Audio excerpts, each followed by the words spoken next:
여러분 안녕하십니까. 캐스터 박찬입니다. 축구 전문 기자 한준입니다. NG 포스테코글루 토트넘 감독이 리버풀전 2대4 패배 이후 경기 방식에 대해 만족한다고 발언을 해서 논란이 되고 있습니다. 4연패에 늪에 빠졌고 0대4까지 끌려가던 와중에 나중에 두 골 추격에 긍정적인 평가를 내린 건데요.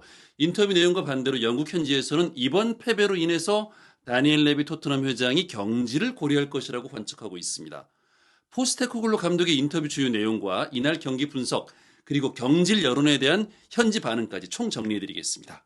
우선 충격적인 4연패죠. 4연패라는 기록 자체가 사실 보통 이제 감독들의 이제 자리가 위태로워지는 그런 기록이라고 할 수 있는데요. 이 사실 패배라는 게 최근에 만난 팀들이 뭐 뉴캐슬, 아스널, 첼시, 리버풀이다. 그러면 또 이해할 수 있지 않겠느냐. 워낙에 강팀들을 연달아 만났으니까.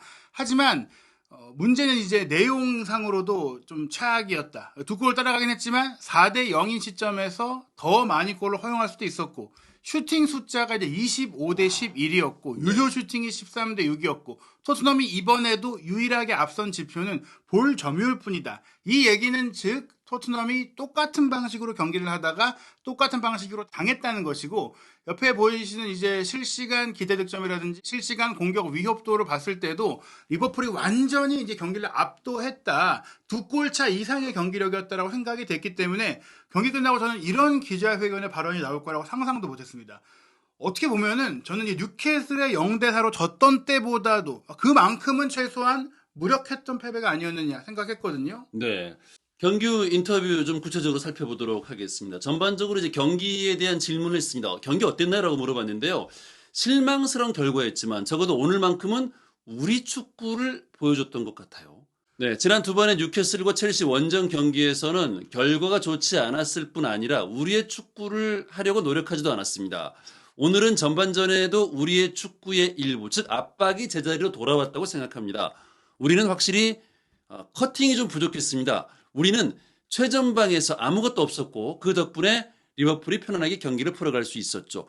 그러니까 이제 전방에 압박을 했는데 이게 뭐 슈팅으로 이어진다거나 이제 득점을 하지 못했을 뿐 압박은 괜찮았다 이 얘기잖아요. 그렇죠. 기존의 경기 방식에 추구하는 데 있어서는 뭐 할 만큼 했는데 이제 마무리가 좀 아쉬웠다. 반대로 리버풀은 우리 지역으로 왔을 때, 전방 지역으로 들어왔을 때 우리 선수들의 실수를 치명적으로 파고들면서 차이가 났다. 즉 리버풀도 우리도 비슷한 방식의 경기를 한다. 그거 맞아요. 클롭 감독의 개겐 프레싱이 바로 포스테코글루 감독의 전방 압박을 의미하는 것이고 상대 지역에서 공을 빼앗아서 그 지역을 지배하면서 골을 넣는 축구인데 우리도 그들도 똑같이 경기를 했지만 그들은 우리의 실수를 잘 활용해서 골을 넣었고 우리는 그러지 못했다. 그러면서 4대 0이 되었기 때문에 우리에게는 넘어야 할 산이 많았지만 결국에는 우리가 이렇게 상대를 압박하면서 그 대가를 치르게 했다. 즉 우리도 몇 골을 넣었고 몇 골을 더 넣을 수도 있었다. 4대 0이 됐지만 포기하지 않고 똑같은 방식을 유지해서 4대 2까지 갔고 운이 좀 더 좋았다면 4대 4까지도 갈 수 있지 않았겠느냐. 그러니까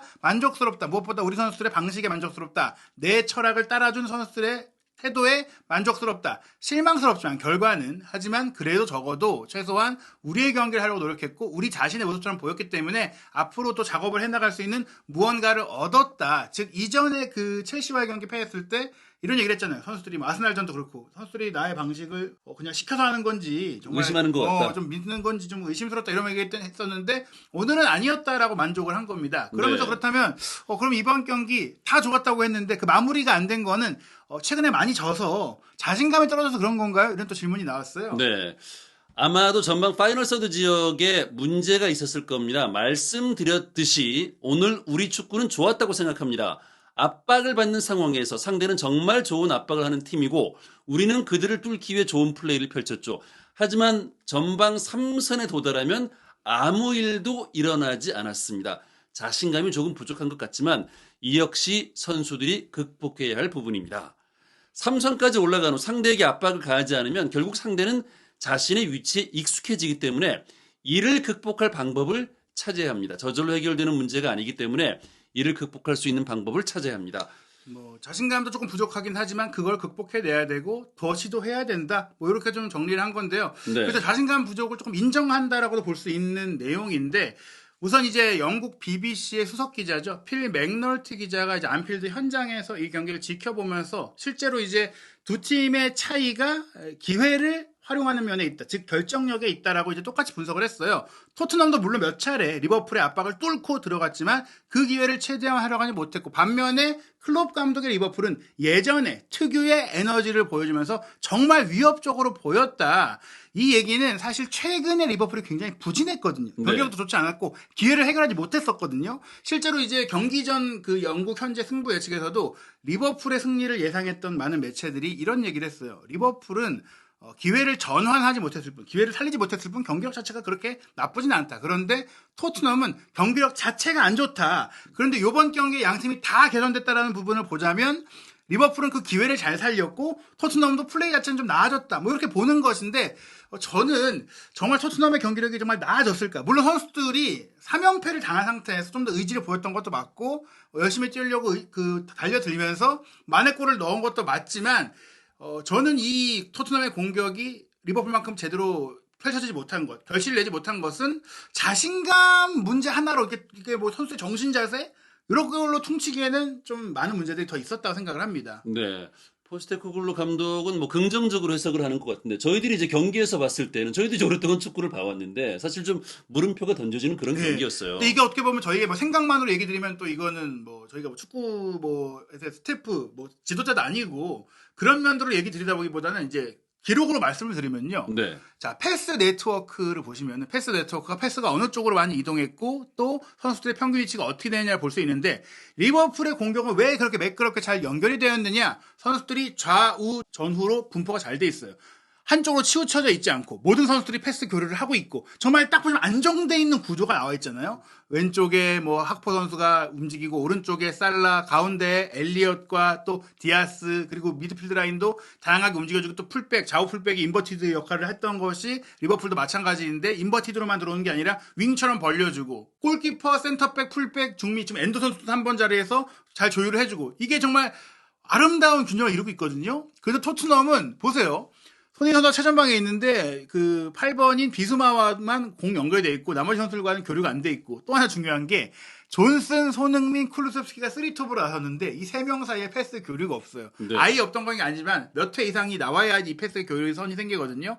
안 나와 있고 수비 라인의 포백 균형도 로얄 선수는 살라 막느라고 뿡 내려가 있습니다. 그래서 인버티드 풀백 역할을 못한 거예요. 그리고 포로는 공격하기 위해 많이 올라가 줬지만 말씀드린 대로 근거리 있는 선수들과만 교류가 돼 있지 바로 손흥민 선수한테 공을 준다거나 뭐 공격 3톱에 공 연결하는 게 없습니다. 포로 같은 경우에 올라갔을 때 거의 플레이 메이커처럼 활약했거든요. 결국에는 공격 지역에서 제대로 패스가 이루어지지 못한 것은 이런 선수들 간의 유기성을 만들지 못했다. 전방에서 열심히 뛰고 달려들고 뭐 이런 거 좋은데 공격 플레이에 있어서 선수들이 자신감만 없다고 패스가 안 될까? 상대의 압박을 제대로 풀어낼 수 있는 세부 전술이라든지 패턴 플레이를 만들지 못하는 게 아닐까? 또한 그 문제는 상대의 공격에 대한 위협을 받기 때문에 최근에 많은 골을 먹다 보니까 지금 보시면 로얄도 무너져 내려왔고 선수들의 평소보다 라인이 많이 올라가지 못했고, 특히 이제 미드필드 라인에 하프 라인에 걸쳐 있잖아요. 토트넘이 항상 공격을 잘할 때는 상대적으로 많은 선수들이 올라가 있는데 이번 경기는 밀려 내려왔단 말이에요. 네. 이런 점들이 분명히 영향을 미쳤다. 자신감 하나로 설명할 수 있는 부분이 아니고, 공격 찬스 패스 기록을 보시더라도 지금 상위권에 있는 선수가 다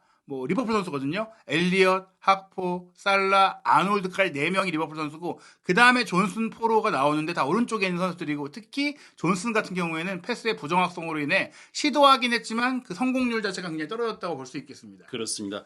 메디슨이 없어도 문제고 있어도 문제고, 사실 이제 메디슨 선수의 최근 부진 때문에 토트넘이 볼이 잘 도는 거 아닌가 뭐 이런 생각을 좀 했었잖아요. 예. 그런데 메디슨 들어가기 전에는 완전히 지금 큰 문제가 좀 생겼고, 메디슨 들어가고 나서 좀 경기가 좀 풀리는 모습이었어요. 메디슨과 히샬송이 들어가면서 지금 분석되는 것들이 역시 진짜 9번인 히샬송이 들어와서 버텨주고 또 플레이메이커인 메디슨이 들어와 주니까 경기가 개선된 거 아니냐, 왜 진작 선발로 쓰지 않았느냐 뭐 이런 얘기들도 있고, 또 아스날전도 그렇지만 0대3으로 지고 있다가 2골 쫓아갔죠. 리버풀전도 0대4로 지고 있다가 2골 쫓아갔죠. 토트넘이 막판에 좀 살아나는 모습들, 포기하지 않는 모습들, 이거 긍정적인 거 아니냐 뭐 이런 얘기들을 좀 했는데, 그에 대해서 뭐 포스테코글루 감독 어떻게 얘기했는지 또 질문이 나왔어요. 네. 다시 말씀드리지만 이제 방금 말씀드린 요점을 놓치신 것 같습니다. 우리가 0대4로 지고 있었고 아스널전에서는 우리가 나쁘게 경기했다고 생각하지 않습니다. 차이점은 두 개의 박스에서 우리가 날카로움이 부족했고 상대가 좋은 상대였다는 것입니다. 제가 말했듯이 할 일이 없었어요. 정신력, 안필드에 와서 경기를 하려고 하지 않는다면 정신력이 없다는 것을 보여주는 것일 수도 있습니다. 우리는 경기를 하려고 노력했고 확실히 경기를 하려고 했기 때문에 정신력 문제라고 생각하지 않습니다. 오히려 그 정반대라고 생각해요. 적어도 오늘 밤은 우리 스스로의 모습을 보여줄 수 있는 멘탈이 있었기 때문이죠.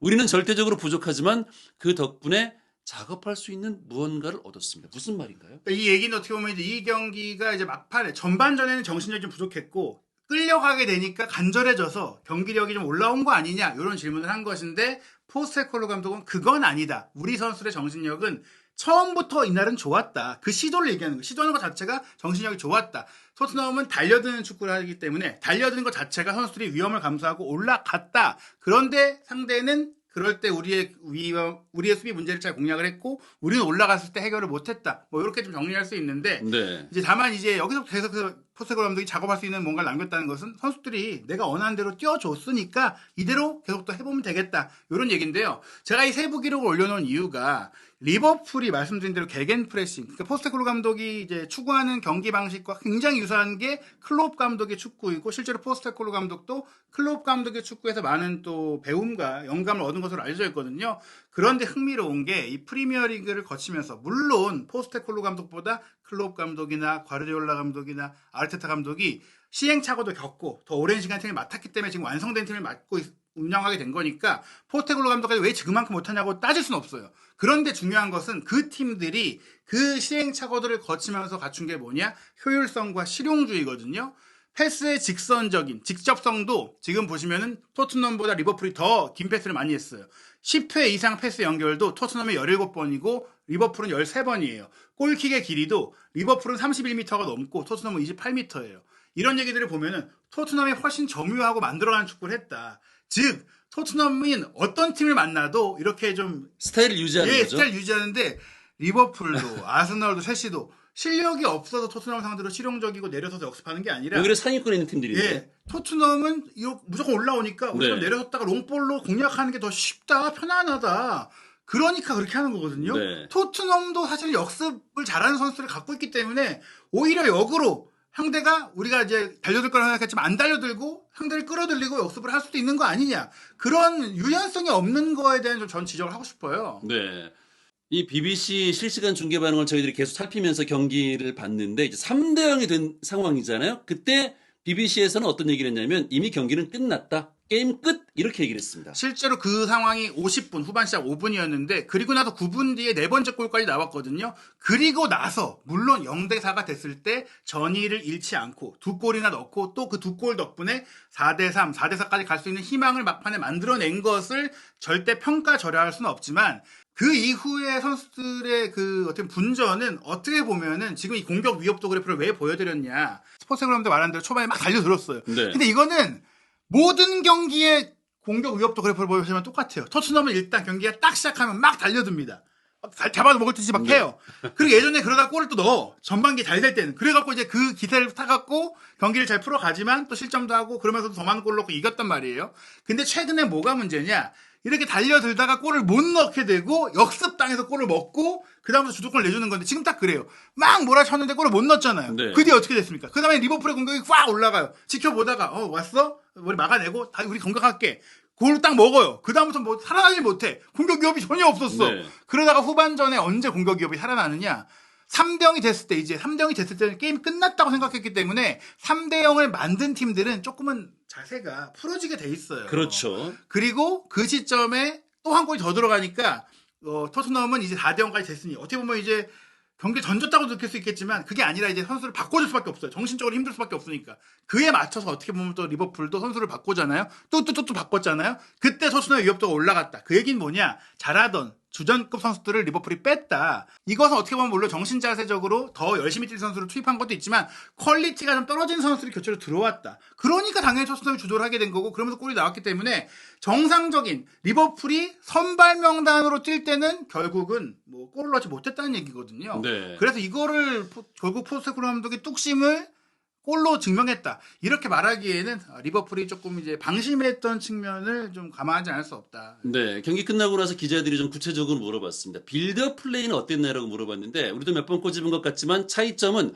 상대는 우리에게 벌을 줬고 우리는 벌을 주지 못했다는 점입니다. 제 말이 바로 그거예요. 두 팀이 비슷한 플레이를 펼치다 보면 그런 일이 벌어질 수 있습니다. 그 순간은 기회를 살리느냐 못 살리느냐의 문제입니다. 다시 말씀드리지만 저는 접근 방식을 바꾸기보다는 그 길을 따라가서 그런 부분을 고치려고 노력하는 편이 훨씬 낫다고 생각합니다. 저는 이 말도 사실 동의하기가 어려워요. 왜냐하면 리버풀이 공격을 할 때는 토트넘의 수비 대형이 완전히 흐트러지고 수비가 질서가 없어 보였고 무질서하게 네. 공을 너무 쉽게 먹는 것 같았거든요. 리버풀이 잘해서 골을 넣었다기보다는 토트넘 수비 저거 준비 안 한 거 아니야? 이런 느낌이 들 정도였거든요. 반면에 토트넘도 공격을 하긴 했죠. 그런데 리버풀의 수비 조직이 흔들리지 않았고 토트넘의 공격 밀도는 그렇게 좋지 않았다.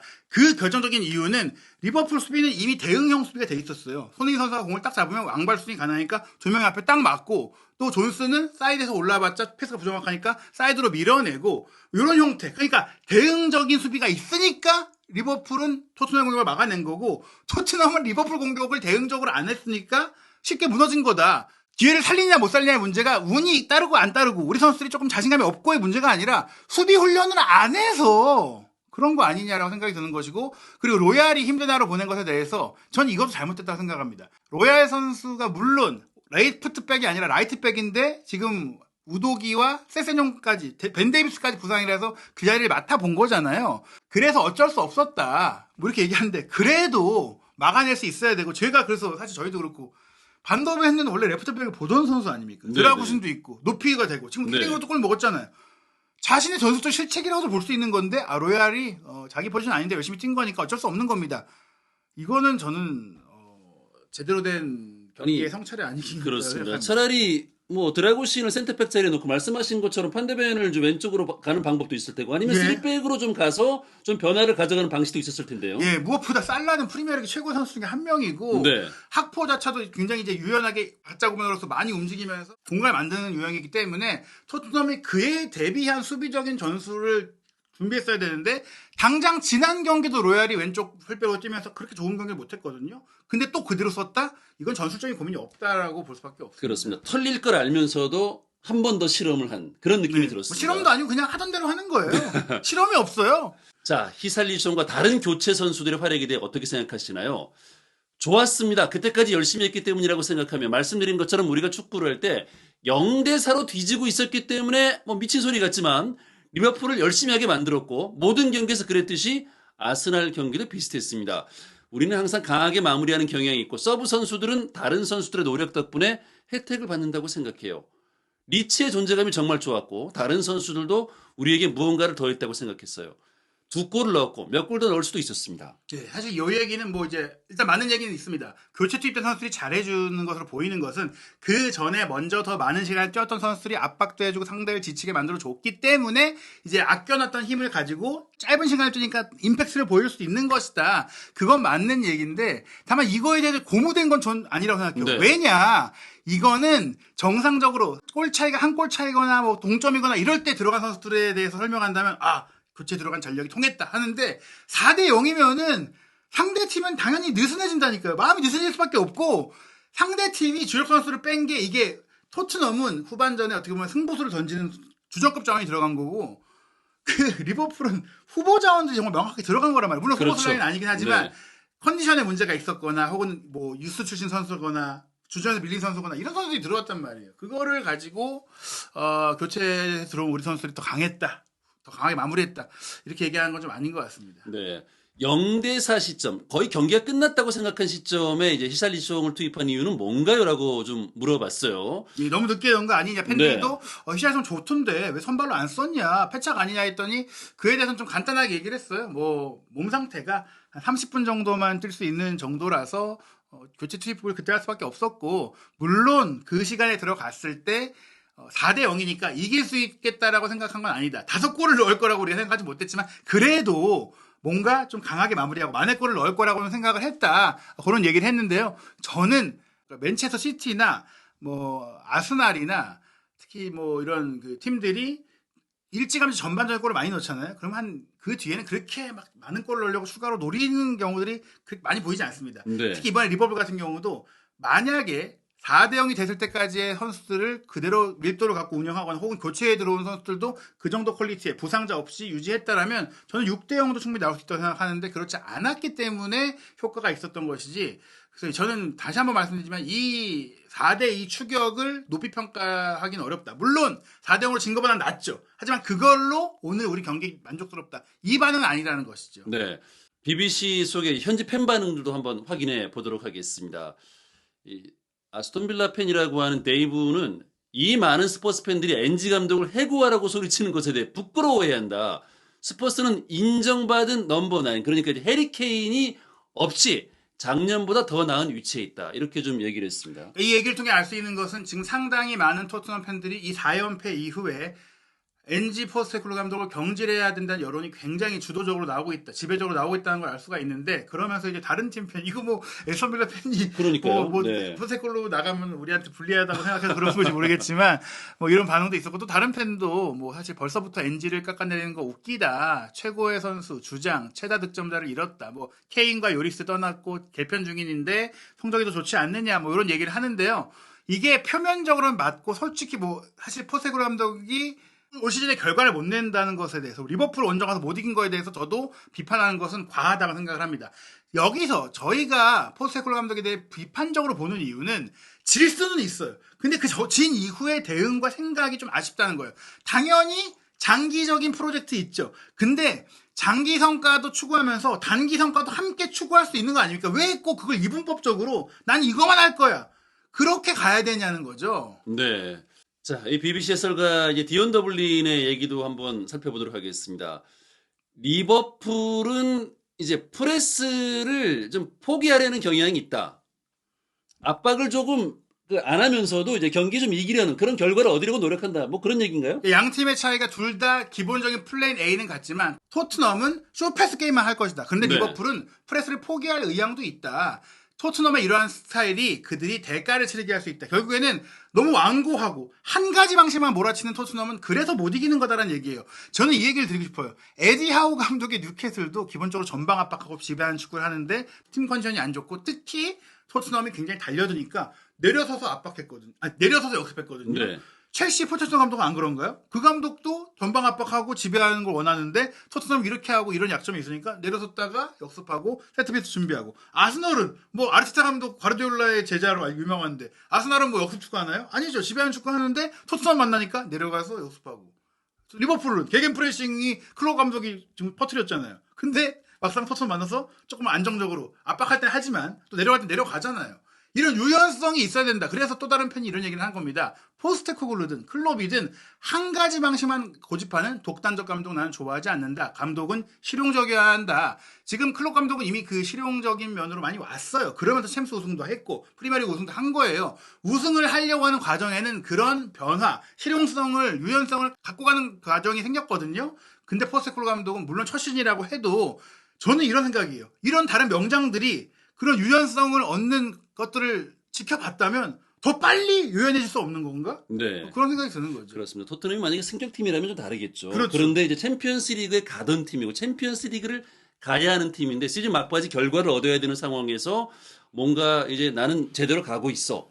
결과를 얻어야 되는 시점에 이건 아니라는 거죠. 예. 네. 자, 영국 스카이 스포츠 이제 피터 스미스 기자의 얘기도 한번 살펴볼 필요가 있을 것 같아요. 네, 일단은 1년 전 안필드 원정과 지금 뭐가 달라졌냐. 지금 2대4로 졌는데 그때는 3대4로 졌고 그때가 오히려 막판에 극장골을 허용하면서 졌잖아요. 네. 어제가 같은 점은 그때도 4골 먹고 지금 4골 먹었는데 그때는 심지어 라이언 메이슨 임시 감독이었다. 그 이후 1년이 지났지만 토트넘은 그만한 반격의 신호를 보이지 못했다. 포스테코글루 감독이 와서 많은 좋은 점들을 이뤄낸 것 같이 보이지만 결국 이 같은 팀을 상대로 한 원정 경기에서 발전한 모습을 뭘 보인 게 있느냐고 이제 지적이 나온 겁니다. 그렇습니다. 영국 스카이 스포츠의 이제 아담 베이트 기자는 이거 조금 경고하는 듯한 그런 느낌이 드는데요. 벌리를 이기지 못하면 포스테코글루 감독의 프리미어리그 승률은 누누 에스피리투 산투와 같아질 것이다. 그러니까 동급된다는 얘기인가요? 굉장히 일찍 경질되던 누누 감독과 지금 별다를 바 없는 승률이 나오고 있을 정도로 초반에 센세이션했지만 결국에는 그 데이터가 말하는 것은 포스테코글루 감독이 과연 앞으로 토트넘을 정말 우승시킬 수 있는 감독인지에 대해서 물음표가 생긴다는 것이고 그러면서 이제 노리치에 거주하고 있는 한 팬은 이런 얘기를 했어요. 올 시즌 토트넘이 성적이 좋잖아요. 사실 네네. 뭐 순위가 5위라는 것은 많은 팬들이 얘기하듯이 아니 케인도 나갔고 많이 개편하고 있고 모든 게 바뀌고 있는 와중에 5위면 잘하고 있는 거 아니야? 그런데 이 팬이 이렇게 얘기합니다. 토트넘의 리그 순위가 지금 5위에 있는 건 맨유, 뉴캐슬, 첼시가 모두 그들이 스스로 기대 이하의 성적을 거뒀기 때문이다. 그래서 토트넘의 성적이 거품이 있다. 부풀려져 있다. 맨유, 뉴캐슬, 첼시가 그런 위기를 안 겪었다면, 스스로 좀 자멸하는 게 없었다면 이 팀이 다 토트넘보다 올라가서 토트넘은 8위에 머무를 수도 있었을 것이다. 지금 토트넘은 8위급이고 실제로 지금 뭐 뉴캐슬한테도 참패했고 첼시한테도 졌잖아요. 그리고 이 팀들이 순위가 올라오고 있잖아요. 자칫 잘못하면 연패가 이어지면 정말 번리한테도 지면 토트넘이 8위까지도 떨어질 수 있다. 뭐 이런 얘기를 하는 겁니다. 네, 내년 시즌에는 조금 전에 말씀하신 뭐 뉴캐슬, 맨유, 첼시가 더 나아질 거기 때문에 토트넘으로서는 더 긴장을 해야 되는 상황입니다. 예, 그러면서 이제 에넌이라는 표현은 실제로 올 시즌 7, 8위로 마칠 가능성이 있고 그래서 지난 시즌보다 나아졌다고 말하기 어렵다. 포스테클로 감독 자신의 능력을 벗어난 상황이 된 것 같고 레비 회장도 이 상황을 오래 견디지 못할 것이다라고 이야기를 한 것은 결국에 정말로 이제 번리와의 경기도 이기지 못한다면 지금 말씀드린 뉴캐슬, 아스날, 첼시, 리버풀에 패한 것과는 다른 반응이 나올 수 있다는 겁니다. 그렇습니다. 강등 경쟁을 하고 있는 번리를 상대로 이전에 첼시 그리고 이제 아스널, 리버풀을 상대로 했던 그런 경기력을 보여준다면 이건 뭐 큰 실망감을 선사할 수밖에 없죠. 네, 게다가 이제 지금까지 빠듯한 일정이었지만 번리전은 5월 11일 토요일 밤 11시 충분한 또 주중에 휴식을 취하고 준비할 시간을 갖고 경기하는데 이 홈 경기에서도 이기지 못한다? 그렇다면 레비 회장도 아마 감독 교체에 대한 고민을 이제 본격적으로 할 수 있다는 게 현지의 관측입니다. 그렇습니다. 과연 포스테코글루 감독이 시즌 막바지 남은 경기를 강한 임팩트를 선사하면서 팬들에게 인상적인 모습으로 시즌을 마무리하게 될지 한준TV의 구독, 좋아요, 알림 설정을 통해서 최신 영상 놓치지 마시기 바랍니다.